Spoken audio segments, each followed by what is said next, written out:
Hello, everyone, and welcome to Vision Maker Media's Sit Down with Paul Lumley, the Executive Director for the Native American Youth and Family Center, NAYA. Paul is a citizen of the Yakama Nation. He came to NAYA in 2016 after being the Executive Director of the Columbia River Intertribal Fish Commission, CRITFC, since 2009. Mr. Lumley served as Executive Director of the National American Indian Housing Council in Washington, D.C. from 2007 to 2009. While also in D.C., Paul served as the Senior Tribal Liaison for the U.S. Department of Defense from 2004 to 2007. From 1987 to 2004, Mr. Lumley served under several capacities at CRITFC. Mr. Lumley has a wide-ranging background on issues that directly impact American Indians, Alaska Natives, and Native Hawaiians. Mr. Lumley has worked directly with tribal governments, tribal consortia, virtually all federal agencies impacting Indian country, and Native American national and regional organizations throughout his professional career. Experience areas include tribal treaty rights, environmental protection and restoration, housing, defense, education, and social services. Mr. Lumley has a Bachelor's of Science degree in mathematics from Western Washington University in 1986. His full name is Baptiste Paul Lumley III. Paul, how you doing today? I'm pretty good. That was a very thorough introduction. Thank you. Thank you. Well, you got a lot on your resume, I'll tell you that. Yeah, quite a bit. When you were reading that, I was thinking, geez, who would have a career plan like that? But I did it. It's my life. Well, I'm sure you know just as much as I do that sometimes you just got to pivot and roll with the punches. Yep. Well, Paul, welcome to the program today and happy Indigenous Day to you. We're happy to have you today. Thank you for taking some time from your busy schedule for joining us here across Facebook and YouTube. And thank you, everybody, for tuning in today. Paul is a superstar when it comes to helping out Indigenous peoples and specifically Native Americans. And, we're going to have a good talk, a good little interview. So I think I want to start a little bit, Paul, with, you're tapped in out there in Portland, and Indigenous Peoples Day was just recently recognized in the last few years out in Portland, Oregon. And but I particularly remember Portland kind of being on the forefront of getting Indigenous Peoples Day recognized. Now, since it's Indigenous Peoples Day, I think the best question to start this off is, can you tell us a little bit about what you saw as the push for Indigenous Peoples Day to be recognized became a reality in Portland? hmm Well, I remember the days explicitly. I believe I can't remember the exact date, but I remember when I got the call from the mayor's office, and it was Mayor Hales at the time. His chief of staff, Tara Hurst, contacted me and said they were interested in recognizing Indigenous Peoples Day through a resolution. And so they asked me to help out, and we had a little bit of confusion in the beginning because I thought they were going to replace Columbus Day with Indigenous Peoples Day. And turns out that no, it was in addition to that, because there is the Italian lobby, which is very much a supporter of Columbus Day. In fact, I run into that a little bit when I was back in Washington, D.C. There's a group of us interested in creating a national holiday of Indigenous Peoples Day and ran up against the Italian lobby. So it's real. The Italians out there, they really support Columbus Day and are proud of that. Of course, for Native Americans, it's not a very good history at all for us. And I sometimes jokingly refer to this as the day we discovered Columbus. But in reality, it was, resulted in a couple centuries of pretty bad actions against our people.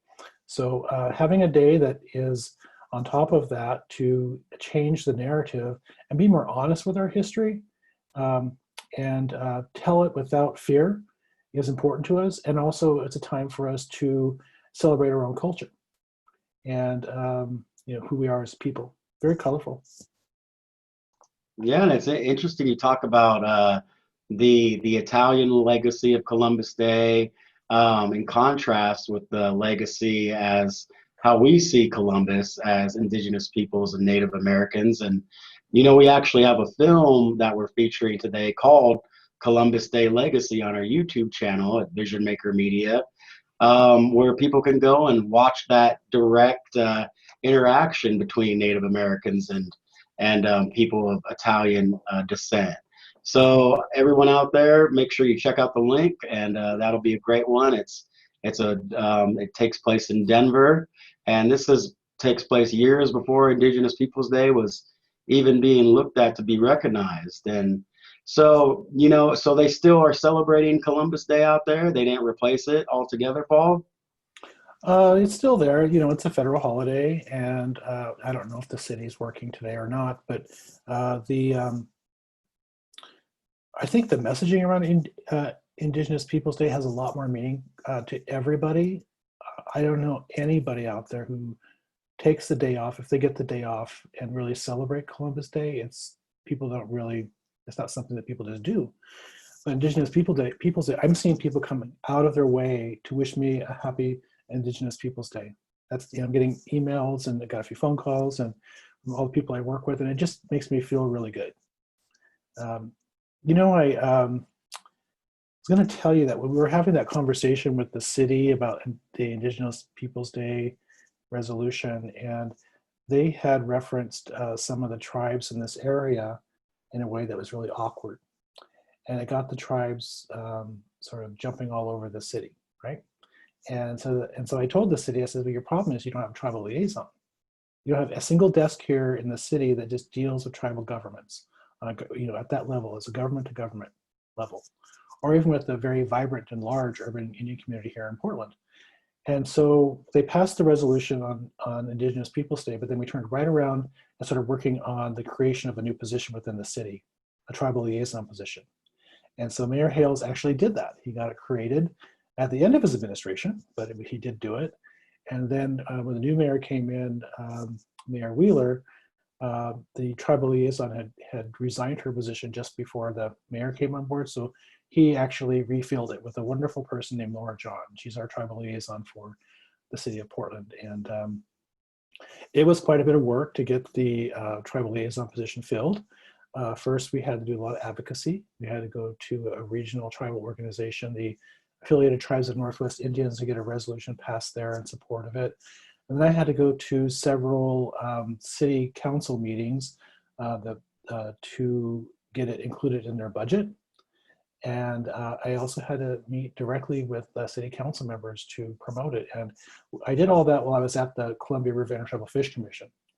And so when I came over to NAYA, that's when they were just implementing the tribal liaison position. But for a city of our size and with the diversity of tribal governments and tribal urban Indian folks here, we needed to have a tribal liaison, and she's doing a great job.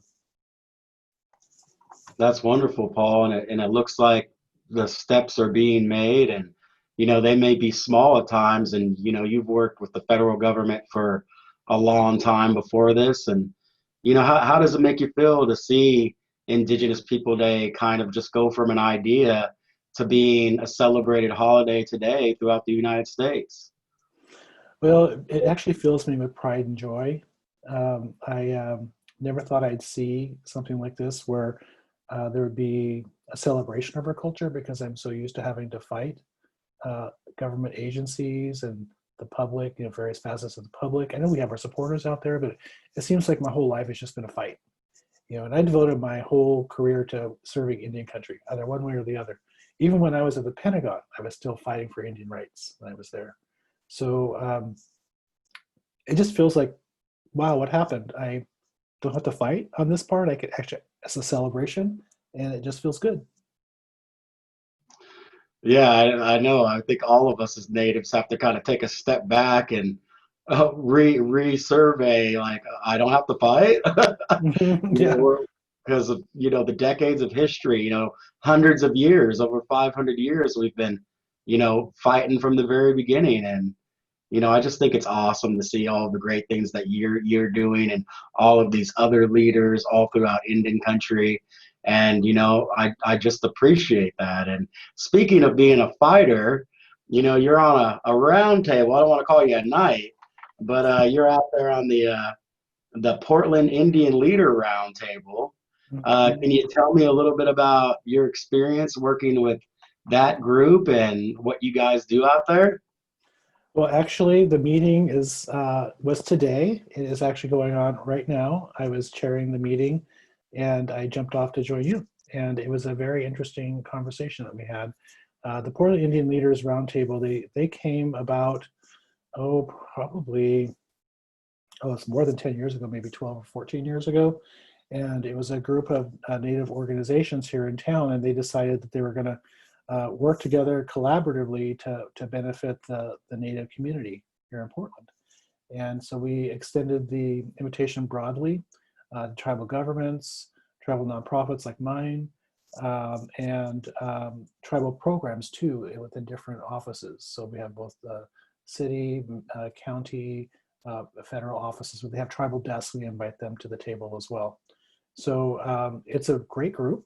We meet monthly, and this today was a special meeting because it's Indigenous Peoples Day, and we were talking about the different events that are going on around town, including the one that we have tonight, which is our own celebration of Indigenous Peoples Day that NAYA is hosting with the Grand Ronde Tribe and the Jewish Federation of Greater Portland, who has a webinar series on confronting hate in Oregon. So we decided to band together, and that'll be at 5:30 tonight. That'll be wonderful, especially with the partnership. I think something that we've learned over the years is fighting battles is a lot better when we have allies. And so thank you for that. And everybody watching out there, we'll share a link on our social media and make sure you tune into that tonight. It sounds like a good time. I might have to go ahead and tune in myself. You're welcome to it. 5:30 p.m. Pacific time. Wonderful. That's 5:30 p.m. Pacific time, everybody. So mark your calendars and keep the Indigenous Peoples Day going strong, even if you're at home on the couch. Now, to follow up with the Portland Indian Leaders Roundtable, a little bird tells me that you're working on a program centered around land acknowledgement. Is that right? Can you tell me a little about that? Oh, it's not really a program. It's just we were getting asked, I was getting asked especially a lot, to come to different events and deliver a tribal land acknowledgement, or to help somebody do a tribal land acknowledgement. And it was actually a lot harder than I thought. And the reason is because it is such a big, diverse area. So how do you do it correctly? And so we did develop one. It was developed through the Portland Indian Leaders Roundtable. I'm happy to share it with you. I consider it to be a tribal land acknowledgement that is always sort of in motion. You can, it could be changed. You can take it and add to it if you want. It's not our statement. It's always going to be a living document. So one of the things I found was the misconception that a tribal land acknowledgement is like an invocation or a prayer, and that only natives could do it, and it's actually the opposite.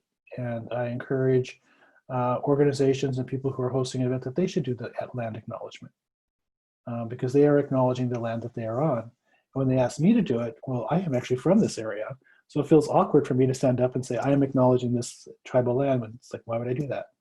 Why would you stand up in your living room and say, I'm acknowledging this as my house? It just doesn't feel right. So I encourage the host to actually do it. But I'm more than happy to help them with it. And I've heard them be as short as one sentence or as long as 3 pages. And they're all beautiful. And especially when I'm not expecting it and I hear it, it makes me feel really good. But I'm also happy to help. And so in doing so, I found some key elements that you have to take into consideration when developing a tribal land acknowledgement. The first is geography. How big of an area are you defining? And so in the Portland area, we decided to use the Portland Metropolitan Statistical Area as defined by census, which is really quite large. It's on both sides of the Columbia River, both sides of the Willamette River. It can include 6 or 7 major counties, several major cities, lands of tribal nations on all sides of the rivers. And so just defining that geography, which would be different, say, from the city of Portland, which is a much smaller subset. If they're going to develop their own tribal land acknowledgement, they would want to look at just their boundaries. But we did one that was bigger and broader, and so it has a lot more tribes listed. It's also important to acknowledge the history of the tribes in that area, because well, before we were, overtaken by the federal government with treaties, the tribal makeup was quite different. So you recognize the tribes historically from this area, and also you recognize the modern day tribes, how they define themselves. And then it's also important to include recognition of the urban Indian community if you have one that you'd like to recognize. I want to point out that there's groups of tribal people throughout the nation. Not all are recognized in urban areas. There are some that are rural as well. In fact, just to the east of us is the Columbia River tribal community that I'm from. And there's a lot of tribal people that live on the river, but they're off reservation. And similar to the urban Indian community, we're sort of disenfranchised from tribal government because of distance.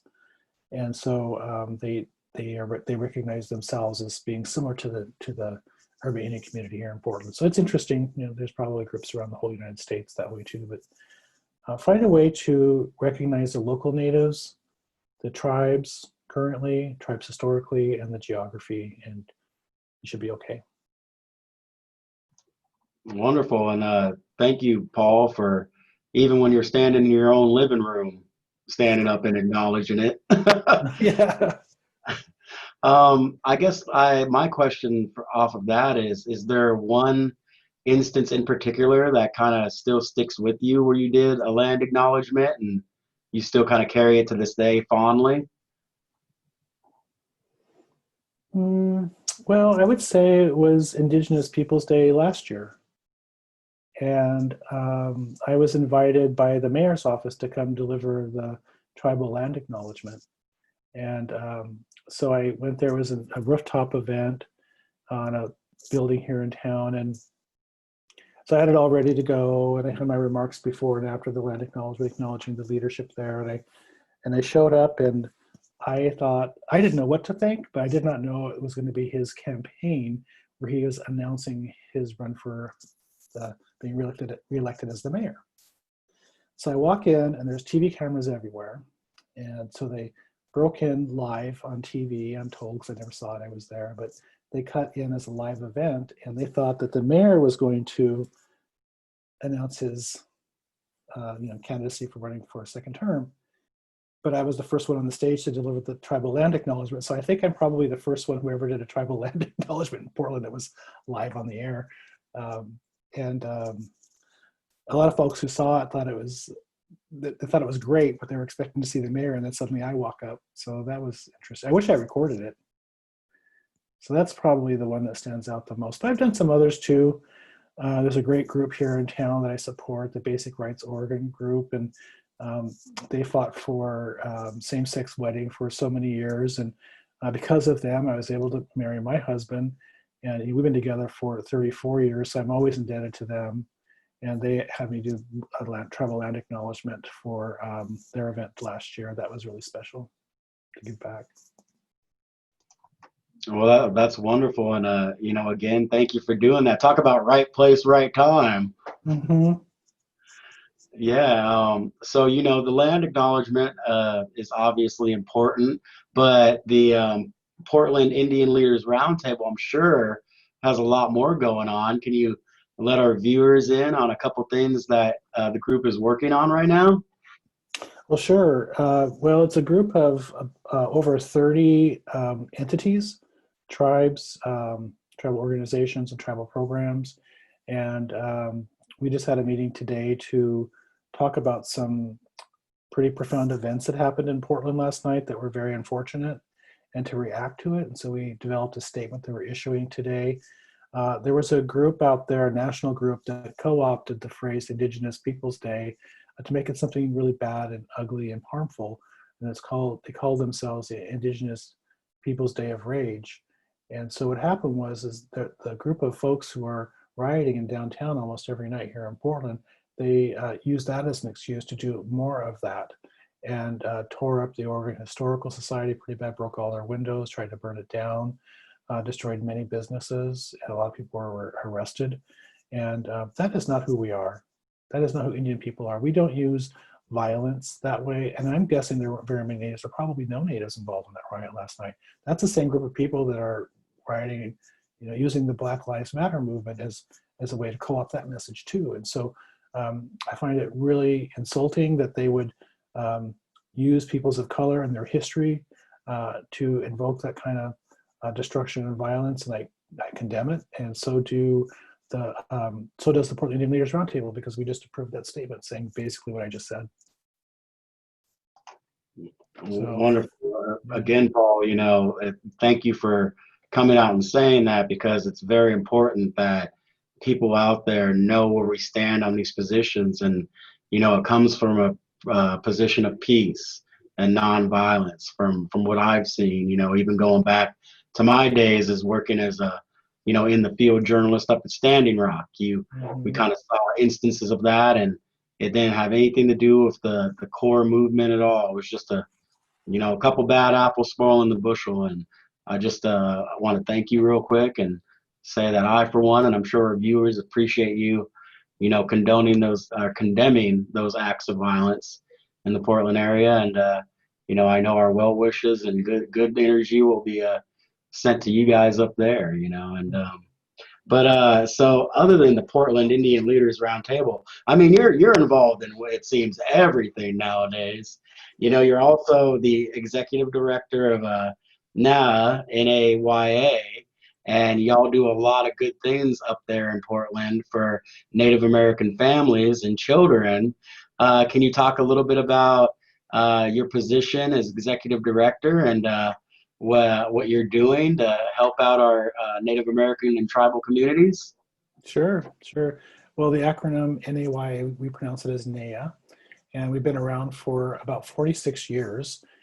Started out as an after-school sports program and tutoring and mentoring of the youth, because the Native families in Portland saw their kids were not graduating from high school, just really terrible rates of graduation. And so came and went a few times, started out in a church basement, and eventually got their 501c3 in the mid-1990s, and ultimately purchasing what we call the NAYA campus, which is kind of out by the airport. It's a 10-acre campus. We purchased a middle school called Whitaker Middle School, and started our own Native American high school. We have an alternative high school there. And when we opened up the high school, we thought it was going to be like a pre-college program where we can get kids into college. Well, actually, it still is, but we didn't expect the student body that we got. As this being an alternative high school, we're getting kids from the high school system, the public school system, that are in deep trouble. Most of them are in deep trouble. So 2 years ago, the student body we had, 45% were homeless. That is terrible, but that's the student body we're getting. Most of them are LGBTQ or Two-Spirit, and it's because they're being bullied and harassed in the high school system so much they have no other place to go but NAYA. A lot of them are products of the foster care system. Many live in broken homes or homes that have a lot of domestic violence. A lot of the kids are dealing with gang activity and drug and alcohol impacts. And so we have programs that address every single thing I mentioned to you. And we are doing everything we can to remove the obstacles that these kids have to successful graduation, and also creating pathways for them in the future to successfully get a career or go to college. And I'm always surprised that these kids that come in the very beginning, they're so far behind in school, they don't think they can graduate on time, but a lot of them do. They never think they could go to college, but a lot of them do. And those that do go to college, a lot of them graduate with no debt because of our programs and our scholarship opportunities. So we're really saving kids and turning kids and families around. And when we started the school, in I think it was 2007, we got all this effort from our regional partners, several municipalities and foundations, and the rest of the community thought, we really could use these services too. So we branched out and started helping the general Native community with all those programs and more. In fact, we also have a whole section of NAYA about economic prosperity. so going into business, savings programs to buy your own house, um, savings programs to go to college, or all this business opportunity is so important to us as Native people because we're often stuck in these low-paying jobs, but to have your own business opportunity is so important to so many Natives in the community. So we're doing that. We also have a fairly robust housing program, and it's not just for emergency, like the energy and rental assistance. I'm talking about new affordable housing development. So we have, I think, 6 properties that we either own or manage as affordable housing properties. We just finished one this year and leased up. It's called Nasika Ilihi.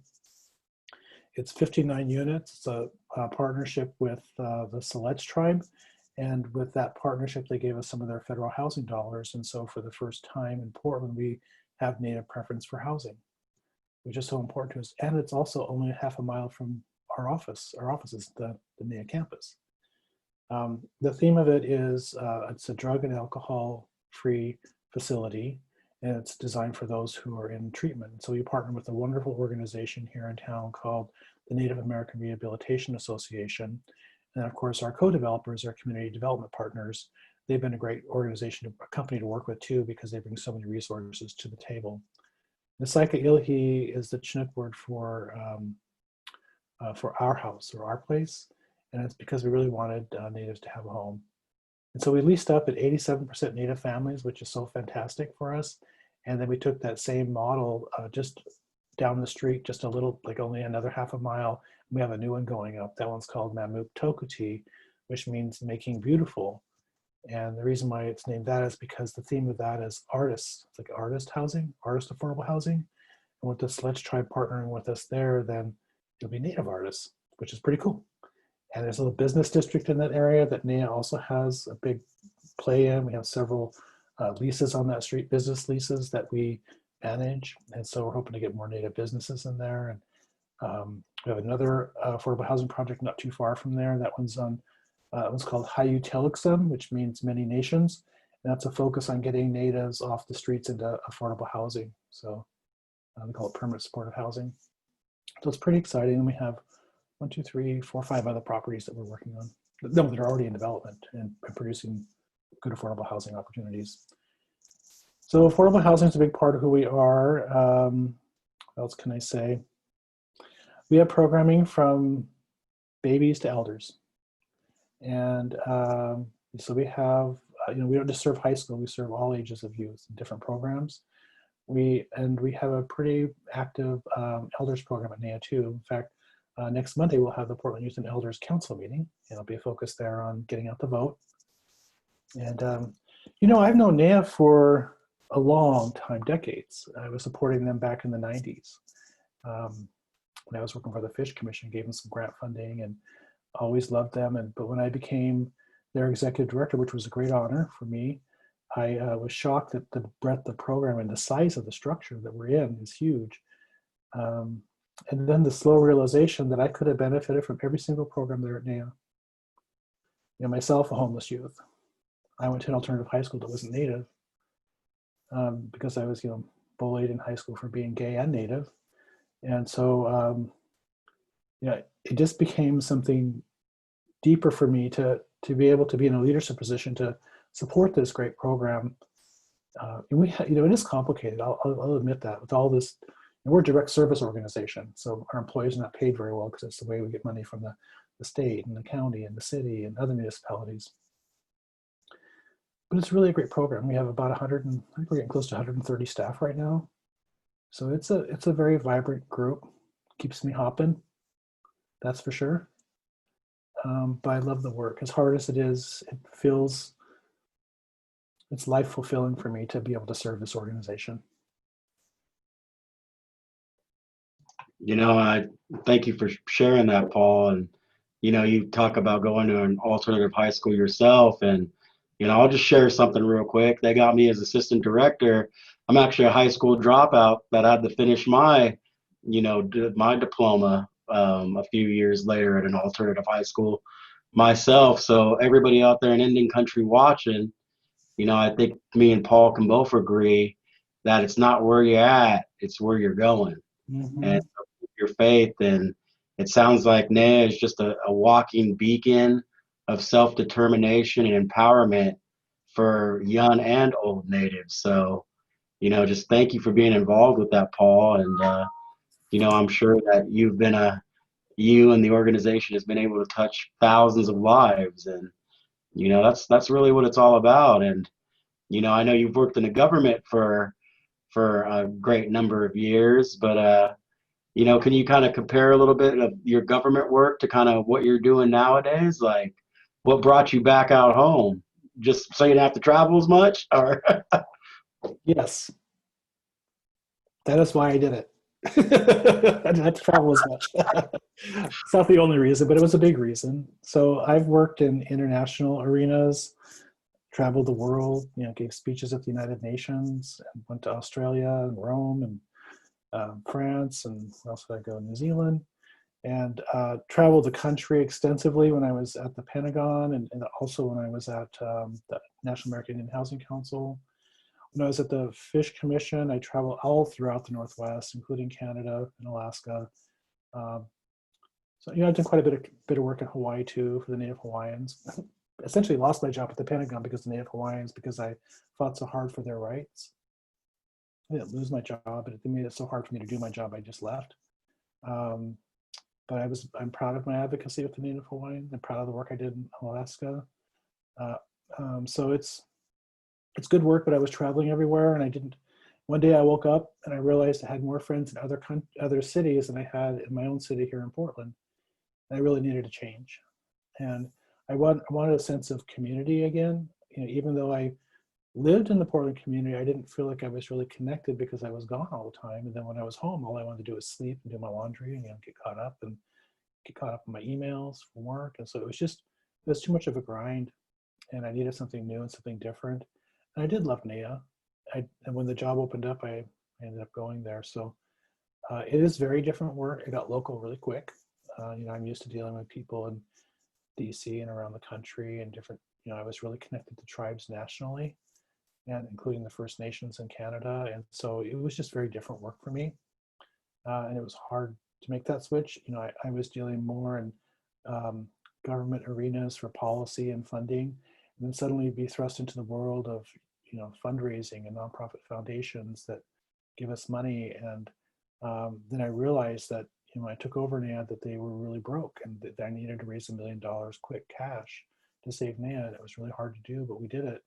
And so it was just really a difficult transition, but I like it now. I've been there for 4 years, and I can see now kids that were in our high school that are coming into a young adulthood and how we save them. And some kids are coming back to NAYA. We had one of our keynote speakers at our gala last year is a high school graduate of NAYA, and she completed her bachelor's degree with no debt. She's now in her she's in her master's program for social work, and she announced on stage that she wants to come back and work for NAYA. And I just cried when I heard that story. And we're touching kids' lives in ways that I never thought. And in large part, it's because of a magic piece of paper called a high school diploma. And if you don't have that magic piece of paper, so many opportunities close up. It's so hard for you to advance in your life without that piece of paper.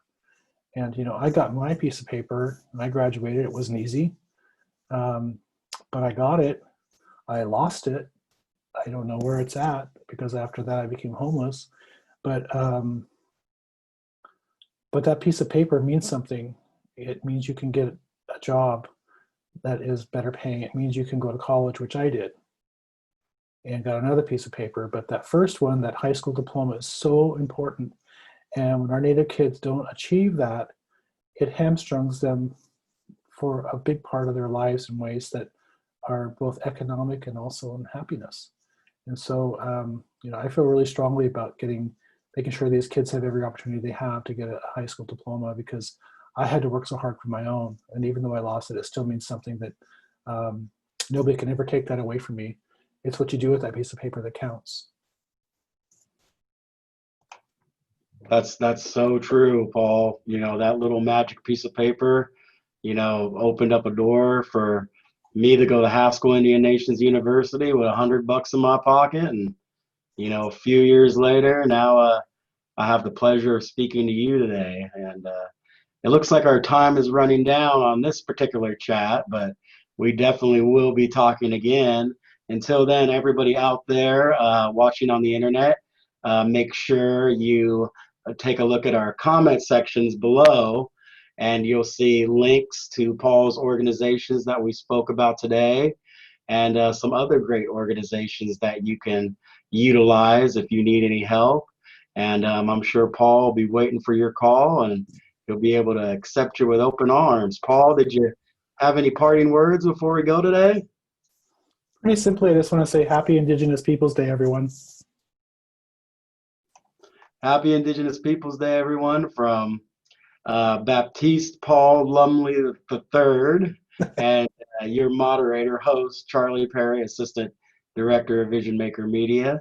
And have a great day today. And remember, everyone, every day is a great day to be Indigenous.